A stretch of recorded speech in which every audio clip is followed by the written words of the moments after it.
আজকে তোমাদের সাথে বাচ্চাদের জন্য একটা বাড়িতে বানানো প্রোটিন পাউডারের রেসিপি নিয়ে এসেছি। বাজার থেকে যদি বাজার চলতি হেলথ ড্রিঙ্ক কিনে বাচ্চাকে দুধের সাথে খাওয়াও, তাহলে আমি রিকোয়েস্ট করব একবার এটা ট্রাই করে দেখতে পারো। বাচ্চাদেরও খুব পছন্দ হবে। দেখো আমারটা কি বলে। হ্যাঁ, তাহলে পড়বে না।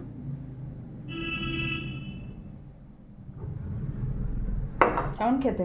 ভালো। ভালো। আমার ছেলেরও এটা খুব পছন্দ, কারণ আমি এটা সবসময় বানাই তার পছন্দের চকলেট ফ্লেভারে। আর বাচ্চাদের তো চকলেট ফ্লেভার এমনিই পছন্দ হয়। আর এই প্রোটিন পাউডারটা ভীষণ উপকারী, বাচ্চা থেকে বড় সবাই খেতে পারবে। প্রথমেই দেখো আমি এর মধ্যে আমন্ড আর কাজু নিয়ে নিয়েছি। চাইলে আখরোট বা পেস্তাও নেওয়া যায়। আমার ছেলে আখরোট খেতে ভালোবাসে না, তাই আমি দিইনি। তার সাথে নিয়ে নিয়েছি মাখানা। সব কিছুকে এখানে প্রথমে ড্রাই রোস্ট করে নেব।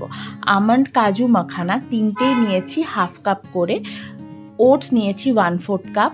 আর এই যে সিডসগুলো দেখতে পাচ্ছ, এই সিডসগুলো নিয়েছি 1/4 কাপেরও একটু কম। সিডসের মধ্যে রয়েছে সানফ্লাওয়ার সিড, পামকিন সিড আর ফ্ল্যাক্স সিড। সাথে দিয়ে দিয়েছি 1/4 কাপ ভাজা ছোলা।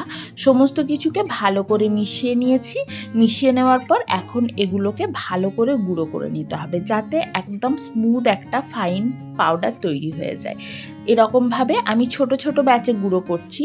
বড় যে মিক্সার গ্রাইন্ডারের বাটিটা আমার, সেটাতে খুব ভালো গুঁড়ো হয় না, তাই এই ছোটোটাতে আমি ব্যাচে ব্যাচে এগুলোকে এরকমভাবে গুঁড়ো করে নিয়েছি। দেখো পাউডারটা একদম ফাইন হয়ে গেছে। এখন এই পুরো গুঁড়োটাকে একটা বাটির মধ্যে ঢেলে নিয়েছি। এবার এটাকে চকলেট ফ্লেভার বানানোর জন্য আমি এর মধ্যে মেশাবো আরও কিছু ইনগ্রিডিয়েন্ট, আর যাতে একটু মিষ্টি ভাব থাকে, যেটা বাচ্চাদের খেতে ভালো লাগবে। প্রথমেই আমি মিশিয়ে দিলাম 1/4 কাপ কোকো পাউডার, আর তার সাথে মিশিয়ে দিচ্ছি 1/4 কাপ গুড়, যেটা হচ্ছে মিষ্টির জন্য। এটা হচ্ছে জ্যাগেরি পাউডার, এমনি সুপার মার্কেটে খুব ইজিলি কিনতে পাওয়া যায়। তারপর সমস্ত কিছু ভালো করে মিশিয়ে নিলেই আমাদের প্রোটিন পাউডারটা একদম রেডি। তোমরা চাইলে এর মধ্যে একটু গুঁড়ো দুধও মেশাতে পারো, সেটা আরও টেস্টটাকে এনহ্যান্স করে, কিন্তু আমি মেশাই না, আমি এরকমভাবেই বানাই। এরপর একটা কাঁচের বোতলে, অবশ্যই এয়ারটাইট হতে হবে, এটাকে ভরে মোটামুটি 1 মাসের জন্য আমি সংরক্ষণ করে রাখি। এটা আমার 1 মাসের প্রোটিন পাউডার রেডি। প্রত্যেক মাসে আমি এরকমভাবে বানিয়ে নিই, আর চেষ্টা করি এটাকে ফ্রিজে রাখার জন্য, যাতে এটা ভালো থাকে। এরপর দুধ গরম করে তার মধ্যে 2 চামচ এই প্রোটিন পাউডারটা দিয়ে ভালো করে মিশিয়ে নিলেই বাচ্চাদের জন্য হেলদি প্রোটিন পাউডার একদম রেডি। বাচ্চাদের হেলথে কিন্তু এটা খুব কাজে দেয়, তাই অবশ্যই ট্রাই করে দেখো।